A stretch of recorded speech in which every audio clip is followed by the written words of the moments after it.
Hello guys, मैं पीयूष आप सबका स्वागत करता हूं आपके अपने यूट्यूब चैनल एसोसिएट लर्निंग पर। सो गाइज़, आज हम बात करने वाले हैं एमएड के रिगार्डिंग। बहुत सारे लोगों का मैसेज आया था कि क्या एमएड यूज़फुल है या नहीं है। ठीक है, तो हमारा मेन टॉपिक आज का यही है कि क्या एमएड यूज़फुल है।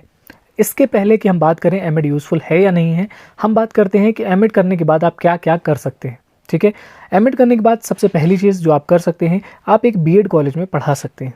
ठीक है, बीएड कॉलेज में पढ़ाने के लिए आपके पास दो एलिजिबिलिटी होनी चाहिए। पहला, आपने एमएड किया होना चाहिए। दूसरा, आपने किसी एक सब्जेक्ट में मास्टर्स होना चाहिए। ठीक है, तो आप किसी भी बीएड कॉलेज में पढ़ा सकते हैं।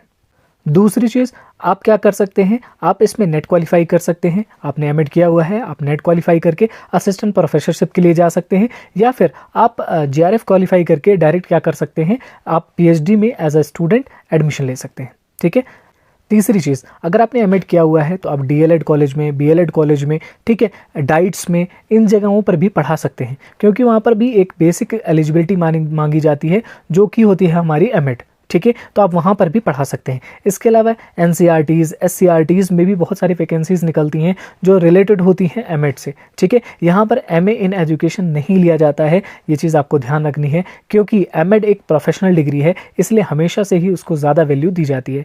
स्टेट वाइज कुछ चीज़ें बदल जाती हैं, बट फिर भी एमएड की वैल्यू एमए इन एजुकेशन से ज़्यादा ही होती है। ठीक है, इसके अलावा गवर्नमेंट की कुछ स्कीम्स आती हैं, कुछ प्रोग्राम्स आते हैं। ठीक है, जैसे कि बुक रिवीजन से रिलेटेड कुछ चीज़ें आती हैं, एजुकेशन की पॉलिसी से रिलेटेड कुछ चीज़ें आती हैं, तो उसमें भी एमएड जो किए हुए लोग होते हैं उनको प्रेफरेंस दी जाती है।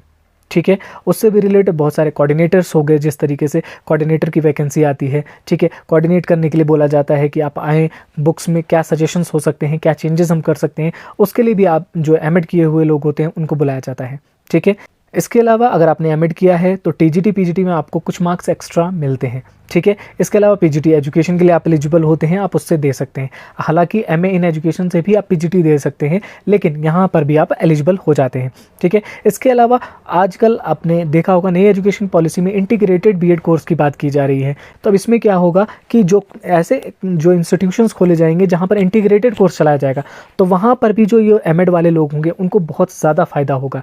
ठीक है, तो अगर खास तौर पर देखा जाए तो एमएड करने के बेनिफिट्स हैं, तो हाँ, बहुत सारे बेनिफिट्स हैं जो कि आपको सामने से मैंने बताए हुए हैं।